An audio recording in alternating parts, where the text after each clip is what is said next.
Local Government Water Services Bill, first reading. Honourable Simeon Brown. Madam Speaker, I present a legislative statement on the Local Government Water Services Bill. That legislative statement is published under the authority of the House and can be found on the Parliament website. Honourable Simeon Brown. I move that the Local Government Water Services Bill be now read a first time. I nominate the Finance and Expenditure Committee to consider the bill. Madam Speaker, this bill is the third part of this government's work to deliver comprehensive reform of New Zealand's water service delivery. It gives councils a range of innovative new structures for the delivery of water services from which they can choose. The bill does not impose a one-size-fits-all solution. Councils and voters resoundingly rejected Labor's expensive and bureaucratic Three Waters approach, which wasted $1.2 billion, stripping local communities of control over their water assets while failing to address New Zealand's water infrastructure deficit. The bill gives councils flexibility, recognises that they know the needs of their communities best and supports council-driven change. The bill also reduces the regulatory burden on councils by ensuring that regulation is proportionate and its costs do not outweigh its benefits. It also introduces economic regulation to local government water services. Local water done well gives councils the tools they need to do the basics brilliantly.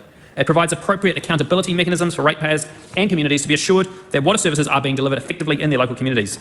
These changes provide greater certainty and improved efficiency to benefit all New Zealanders. We know that local water done well works. We've delivered on our election promise to provide a financially sustainable model for Auckland under our local water done well plan. The plan, which has been unanimously supported and endorsed by Auckland Council's governing body, sees Aucklanders retain local control of water assets and avoid a 25.8% water rate hike, which would have been piled onto Aucklanders already struggling with a prolonged cost of living crisis. We fixed that issue. We did a deal with Auckland Council, and while I've heard commentary from other members of Parliament trying to say that they would have done a better job, the reality is, under their plan, they would have lumped another $1 billion of establishment costs onto their three water entities model, and they would have had higher water rates increases in Auckland, causing further cost of living constraints and also limiting the capital expenditure on Auckland water care and the important work that they're doing in Auckland. This government has fixed that issue because the last government's approach did not stack up, which is why New Zealanders rejected it. This bill establishes a new central piece of legislation for the delivery of water services and amends several other acts. I intend the bill will be split during this legislative process into a standalone act and one that amends and repeals other pieces of legislation. At the third stage, as this is the third stage of the Local Water Done Well process, the bill is built on the foundation set in the Local Government Water Services Preliminary Arrangements Act 2024. This Act requires councils to prepare water service delivery plans by September 2025. The plans will lay out the current state of water services in their districts, which will show how councils will deliver water services in the future in a financially sustainable way and meet economic, environmental and drinking water quality standards. This bill provides the enduring settings for the delivery of local government water services. It will inform the development of councils' water service delivery plans, and I encourage councils to submit on the bill while they work through these plans. I'm also going to be asking the Finance and Expenditure Committee to accept submissions from councils up till the end of February so that councils can consider their submissions at their first meetings of the new year and have enough time to be able to submit on this bill. The bill gives councils flexibility and discretion to determine the optimal structure for water service delivery arrangements that will work for their communities. It is not prescriptive but sets the requirements and parameters to guide council decision making. The bill also establishes a new class of water service provider, water organisations based on existing CCO models. Councils can combine or establish solely owned water organisations. They can continue to provide water services in-house using the improved regulatory and service delivery settings in the bill, or they can come to other arrangements including third-party contracting or joint arrangements with other water service providers. A new model of water organisation owned by consumer trusts is also set out in the bill. This model is similar to energy trusts which own electricity distribution businesses such as Entrust's ownership of Vector in Auckland. Councils can establish a consumer trust to act in the interests of consumers, run by trustees elected through free and fair elections. A series of core principles will apply to all water service providers, which includes financial sustainability, revenue sufficiency requiring that revenue from water services is only spent on water services, and restrictions against privatisation. The streamlined consultation provisions provided by the Preliminary Arrangements Act as a temporary measure to support councils in creating CCOs are carried across to this bill. These efficient consultation and decision-making processes will be a permanent feature. This bill will implement our new economic regulation regime, which will be overseen by the Commerce Commission to ensure water revenue is ring-fenced for investment in water infrastructure and not diverted to other council pet projects. This will promote efficient, high-quality drinking and wastewater services with the ability to regulate stormwater services at a later date if necessary. And importantly, as I said, requiring councils to ring-fence that funding so that the money that's raised for water, as it's spent on other things, is spent on water. What a novel idea, and a critical part of fixing the issues we're seeing up and down the country. The regulatory tools available to the Commission will include information disclosure, revenue thresholds and powers to monitor and enforce the requirement that revenue from regulated water services is spent on water services. The Commerce Commission will also have a role in consumer protection. It will monitor how consumers are treated by regulated suppliers through information disclosure. If issues exist, the Commission will be able to issue guidelines to suppliers and a mandatory service quality code if necessary. The Minister of Commerce and Consumer Affairs may also recommend consumer protection regulations be made. The Water Services Regulator will also be renamed the Water Services Authority, and the legislation will put the English name first. The bill reduces the regulatory burden of the drinking water quality regime and ensures that the authority's regulatory approach is proportionate to the scale, complexity and capability of the regulated suppliers. Low-risk shared domestic suppliers are excluded from direct regulation under the Water Services Act for that reason, an important thing for many of our rural communities. The bill changes the operating principles of the authority, requiring to consider the costs of regulatory compliance for suppliers. The authority must also work proactively with suppliers and network operators. This is to ensure that compliance requirements take into account the risk profile and capacity of each supply.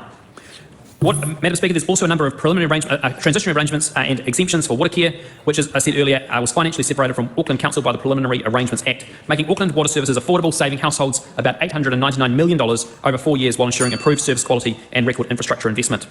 This bill includes several exemptions for water care agreed with Auckland Council, recognising the work that is already well underway for Auckland.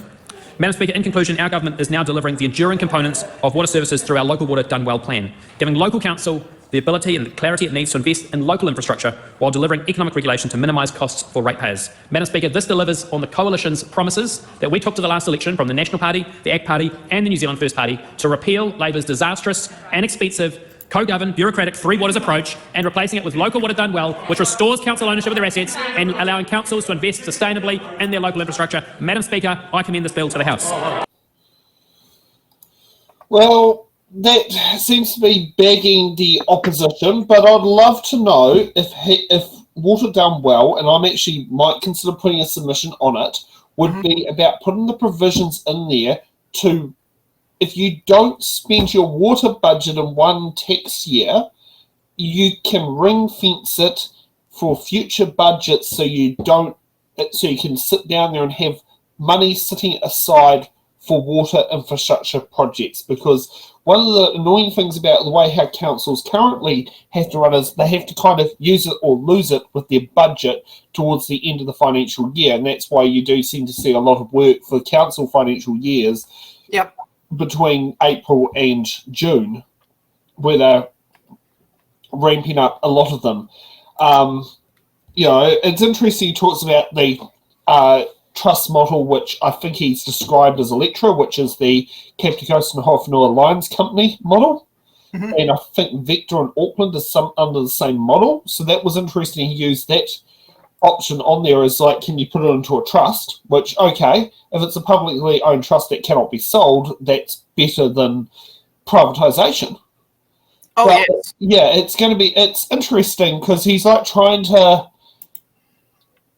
it's a weird way of describing how that speech went, because it's like, well, let's try and do it one way, but let's also try and do it another at the same time. Yeah. That's what I got reading the bill, and looking at previous dialogue about it.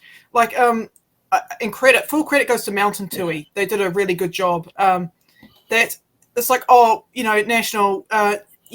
We've got protections in place to prevent privatisation, except those protections are temporary, right? And like I said about water care, the Crown nor Auckland Council are obligated to bail out water care if it fails. So it's like that opens up the biggest, fattest door on the market to the private market. Yeah. Yeah, exactly. And I mean that has happened all over the UK with those water entity models, and many of them, and some of the areas that have the worst service also have the higher water rates charges. Yep. Rates are not going to go up. It's like, yes, of course rates are going to go up. We've already seen rates go up. We've already seen rates proposed to go up. I've just put it in the chat. The Far North District Council has increased rates by 33% due to the repeal of Three Waters. West Coast councils are also planning a 30% rate hike, and Hamilton ratepayers face a 25.5% increase. It's like the National just fucking lied. Rates are going up.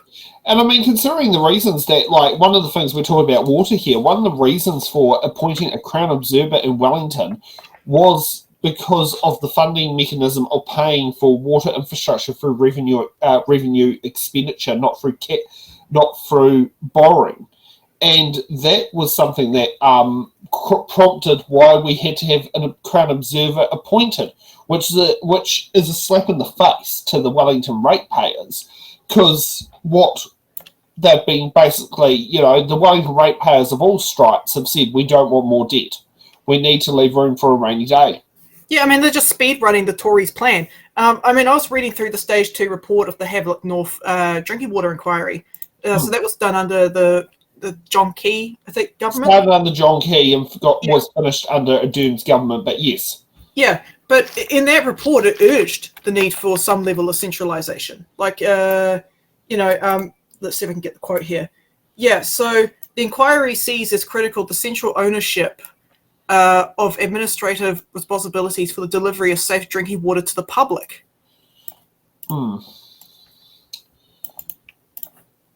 Yeah. So let me just highlight that.